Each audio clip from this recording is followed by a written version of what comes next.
وہ شخص جو اسلام کا سب سے بڑا دشمن تھا۔ ایک ایسا وقت تھا جب مسلمان اس کے نام سے کانپتے تھے، لیکن ایک دن ایسا بھی آیا کہ جب وہی شخص قرآن کی کچھ آیات سن کر رونے لگا، اور اسی لمحے نے اسلام کا رخ مکمل طور پر بدل کے رکھ دیا۔ یہ بات ہو رہی ہے حضرت عمر کے قبول اسلام کی، ایک ایسا دل افروز واقعہ جو ثابت کرتا ہے کہ ہدایت صرف اللہ کے ہاتھ میں ہے، وہ جسے چاہے جہاں چاہے ہدایت عطا کر دے۔ بسم اللہ الرحمن الرحیم۔ السلام علیکم۔ حضرت حمزہ رضی اللہ تعالیٰ عنہ کے اسلام لانے کے بعد تیسرے ہی دن حضرت عمر رضی اللہ تعالیٰ عنہ بھی دولت اسلام سے مالا مال ہو گئے تھے، لیکن حضرت عمر کے اسلام لانے کے بارے میں بہت سی مختلف روایات موجود ہیں۔ ایک مشہور روایت یہ ہے کہ حضرت عمر رضی اللہ تعالیٰ عنہ ایک روز غصے کی حالت میں تلوار لے کر اس ارادے سے چلے کہ آج میں ایسی تلوار سے پیغمبر اسلام کا خاتمہ کروں گا، نعوذ باللہ۔ اتفاق سے راستے میں حضرت نعیم بن عبداللہ قریشی رضی اللہ تعالیٰ عنہ سے ملاقات ہو گئی۔ حضرت نعیم اس وقت مسلمان ہو چکے تھے، مگر یہ بات حضرت عمر کو معلوم نہ تھی۔ حضرت نعیم نے حضرت عمر سے سوال کیا کہ اے عمر، اس تپتی ہوئی دھوپ میں تلوار لے کر کہاں چلے؟ عمر کہنے لگے کہ آج بانی اسلام کا فیصلہ کرنے کے لیے نکلا ہوں۔ حضرت نعیم نے کہا کہ پہلے اپنے گھر کی تو خبر لے لو، تمہاری بہن فاطمہ بنت خطاب اور تمہارے بہنوئی سعید بن زید بھی تو مسلمان ہو گئے ہیں۔ یہ بات سن کر حضرت عمر اپنی بہن کے گھر پہنچ گئے اور وہاں جا کر دروازہ بجایا۔ گھر کے اندر چھپ کر کچھ مسلمان بیٹھے ہوئے قرآن پڑھ رہے تھے۔ حضرت عمر کے آنے کی آواز سنی تو وہ سب لوگ ڈر گئے اور قرآن کے اوراق چھوڑ کر ادھر ادھر چھپ گئے۔ حضرت عمر کی بہن حضرت فاطمہ بنت خطاب دروازے پر آئیں اور آپ کے لیے دروازہ کھولا تو حضرت عمر چلا کر بولے، اے اپنی جان کی دشمن، کیا تو بھی مسلمان ہو گئی ہے؟ آنن فانن اپنے بہنوئی سعید بن زید کی طرف لپکے اور ان کی داڑھی پکڑ کر ان کو زمین پر پٹخ دیا اور سینے پر سوار ہو کر مارنے لگے۔ بہن فاطمہ اپنے شوہر کو بچانے کے لیے دوڑ کر آئیں تو حضرت عمر رضی اللہ تعالیٰ عنہ نے ان کو ایسا تماچا مارا کہ ان کے کانوں کے جھومر ٹوٹ کر گر پڑے اور چہرہ لہو لہان ہو گیا۔ حضرت فاطمہ بنت خطاب کہہ اٹھیں، اے عمر سن لو، جو تم سے ہو سکتا ہے کر لو، مگر اب دین اسلام ہمارے دلوں سے نہیں نکل سکتا۔ حضرت عمر نے بہن کا خون آلود چہرہ دیکھا اور ان کا عزم و ہمت سے بھرپور جملہ سنا تو حضرت عمر پر رقت طاری ہو گئی اور دل جیسے ایک دم سے نرم پڑ گیا۔ حضرت عمر اپنی جگہ سے کھڑے ہوئے اور اسی حالت میں کچھ دیر خاموش کھڑے رہے، پھر کہا کہ اچھا، تم لوگ جو کچھ پڑھ رہے تھے وہ مجھے بھی دکھاؤ۔ حضرت فاطمہ بنت خطاب نے قرآن کے اوراق کو حضرت عمر کے سامنے رکھ دیا۔ حضرت عمر نے قرآن کے اوراق کو اٹھا کر دیکھا تو اس آیت پر نظر پڑی، جو کچھ آسمانوں اور زمینوں میں ہے اللہ ہی کی پاکی بیان کرتا ہے، وہی عزت اور حکمت والا ہے۔ اس آیت کا ایک ایک لفظ اور اس کلام کی صداقت کا تیر حضرت عمر کے دل کی گہرائی میں اتر گیا اور جسم کا رواں رواں لرزنے لگا۔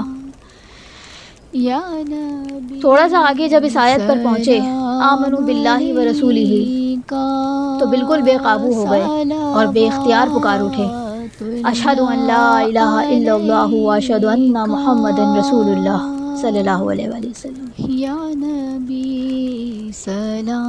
یہ وہ وقت تھا کہ جب حضور اکرم صلی اللہ علیہ وآلہ وسلم حضرت ارقم بن ابو ارقم کے مکان میں مقیم تھے۔ حضرت عمر اپنی بہن حضرت فاطمہ بنت خطاب کے گھر سے نکلے اور سیدھے حضرت ارقم کے دروازے پر جا پہنچے۔ دروازہ اندر سے بند تھا۔ عمر نے کنڈی بجائی۔ اندر کے لوگوں نے دروازے کی جھری سے جھانک کر دیکھا تو پایا کہ حضرت عمر تلوار بلند کیے کھڑے ہیں۔ لوگ گھبرا گئے، کسی میں آگے بڑھ کر دروازہ کھولنے کی ہمت نہ تھی۔ حضرت حمزہ رضی اللہ تعالیٰ عنہ بھی لوگوں کے ساتھ اسی گھر میں موجود ہیں۔ حضرت حمزہ آگے بڑھے اور فرمایا، دروازہ کھول دو، اگر نیک نیتی کے ساتھ آیا ہے تو اس کا خیر مقدم کیا جائے گا، ورنہ گردن اڑا دی جائے گی۔ دروازہ کھولا گیا۔ حضرت عمر نے اندر قدم رکھا حضور اکرم صلی اللہ علیہ وآلہ وسلم خود آگے بڑھے، عمر کا بازو پکڑا اور فرمایا، اے خطاب کے بیٹے، تو مسلمان ہو جا، آخر تو کب تک مجھ سے لڑتا رہے گا؟ حضرت عمر نے بآواز بلند کلمہ پڑھا۔ حضور اکرم صلی اللہ علیہ وآلہ وسلم نے خوشی سے نعرہ تکبیر بلند فرمایا۔ تمام حاضرین نے اس زور سے اللہ اکبر کا نعرہ لگایا کہ مکہ کی پہاڑیاں تک گونج اٹھیں۔ سبحان اللہ۔ حضرت عمر رضی اللہ تعالیٰ عنہ حضور اکرم صلی اللہ علیہ وآلہ وسلم سے کہنے لگے کہ یا رسول اللہ، یہ چھپ چھپ کر خدا کی عبادت کرنے کے کیا معنی ہیں؟ چلیں ہم کعبہ میں چلتے ہیں، ہم وہاں چل کر اعلان اللہ کی عبادت کریں گے، اور خدا کی قسم میں کفر کی حالت میں جن جن مجلسوں میں بیٹھ کر اسلام کی مخالفت کرتا رہا ہوں، اب سے ان تمام مجلسوں میں اپنے اسلام لانے کا بھی اعلان کروں گا۔ پھر حضرت عمر نے حضور اکرم صلی اللہ علیہ وآلہ وسلم کے ساتھ صحابہ کی جماعت کو بھی لیا اور باہر کی طرف روانہ ہوئے۔ صحابہ کرام دو قطاروں کی صورت میں چلے، ایک قطار کے آگے آگے حضرت حمزہ رضی اللہ تعالیٰ عنہ تھے، دوسری قطار کے آگے حضرت عمر رضی اللہ تعالیٰ عنہ تھے۔ اللہ اکبر۔ اسی شان ادا سے مسجد حرام میں داخل ہوئے، نماز ادا کی، اور حضرت عمر رضی اللہ تعالیٰ عنہ نے حرم کعبہ میں مشرکین کے سامنے کھڑے ہو کر اپنے اسلام لانے کا اعلان کیا۔ اعلان سننے کی دیر تھی کہ ہر طرف سے کفار حضرت عمر کی طرف لپکے اور ان کو مارنے لگے۔ حضرت عمر نے بھرپور مزاحمت کی، ایک ہنگامہ برپا ہو گیا۔ اتنے میں حضرت عمر کا ماموں ابو جہل آ گیا۔ اس نے لوگوں سے پوچھا کہ یہ کیا ہنگامہ ہے؟ بتایا گیا کہ حضرت عمر مسلمان ہو گئے ہیں، اس لیے لوگ برہم ہو کر ان پر حملہ آور ہوئے ہیں۔ یہ سن کر ابو جہل نے حتیم کعبہ میں کھڑے ہو کر اپنی آستین سے اشارہ کر کے اعلان کیا کہ میں نے اپنے بھانجے عمر کو پناہ دی۔ ابو جہل کا یہ اعلان سننا تھا کہ تمام لوگ حضرت عمر سے دور ہٹ گئے۔ حضرت عمر فرماتے ہیں کہ اسلام لانے کے بعد میں ہمیشہ کفار کو مارتا رہا اور ان کی مار بھی کھاتا رہا، یہاں تک کہ اللہ نے اسلام کو غالب فرما دیا۔ حضرت عمر کے اسلام لانے کا ایک سبب یہ بھی بتایا جاتا ہے کہ خود حضرت عمر فرماتے تھے کہ میں کفر کی حالت میں قریش کے بتوں کے پاس حاضر تھا۔ اتنے میں ایک شخص گائے کا بچڑا لے کر آیا اور اس کو بتوں کے نام پر ذبح کیا۔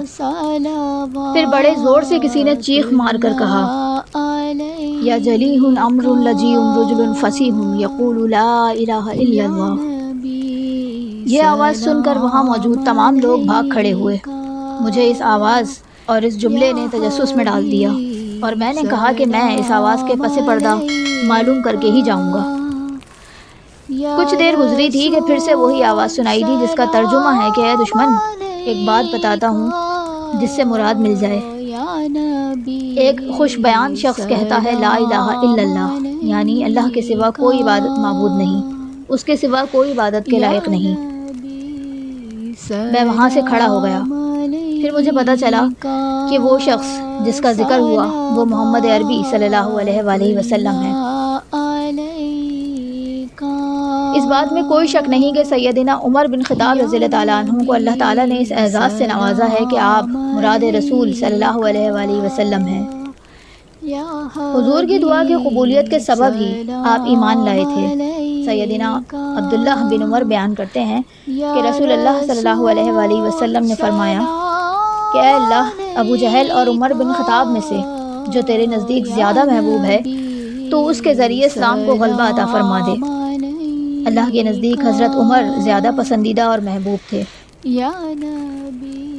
ایک اور روایت میں آتا ہے کہ رسول اللہ صلی اللہ علیہ وآلہ وسلم نے یوں دعا کی تھی کہ اے اللہ، خاص عمر بن خطاب کے ذریعے اسلام کو عزت اور قوت عطا فرما۔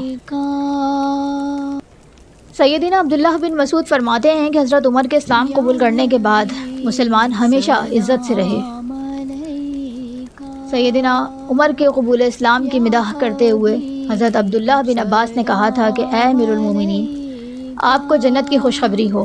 آپ نے اس وقت اسلام قبول کیا کہ جب لوگ کفر کر رہے تھے، اور آپ اس وقت رسول اللہ صلی اللہ علیہ وآلہ وسلم کے ساتھ کھڑے ہو کر مشرکین سے لڑے جب لوگوں نے آپ صلی اللہ علیہ وآلہ وسلم کو چھوڑ دیا تھا۔